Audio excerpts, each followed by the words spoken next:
Vote দিতে যাবেন মা বোনেরা ভাইয়েরা, আপনাদেরকে অসংখ্য ধন্যবাদ।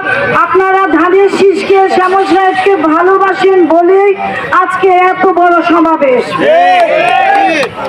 আমি আশা করি ভোটের দিন এর চেয়ে দ্বিগুণ ভাবে আপনারা ভোট কেন্দ্রে যাবেন।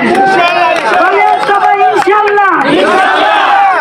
আপনারা আজকে যেভাবে এসেছেন, মা বোনেরা ভাইয়েরা সংসার ফেলে দৌড়ায় আসছেন, ঠিক সেইভাবে ভোটের দিন যাবেন ইনশাল্লাহ। শ্যামল সাহেবকে ভোট দিয়ে নির্বাচিত করে তারেক জিয়ার হাতকে শক্তিশালী করবেন ইনশাল্লাহ। সবাই আমরা কিসে ভোট দিব?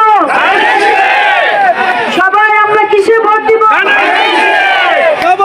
আলহামদুলিল্লাহ, আমরা সবাই 12 তারিখ তার সঠিক জবাব দিব এবং এই কেন্দ্র থেকে সর্বোচ্চ ভোট পেয়ে শ্যামল সাহেব নির্বাচিত হবে। আলহামদুলিল্লাহ, এই বলে আমি আমার বক্তব্য শেষ করছি। আল্লাহ হাফেজ।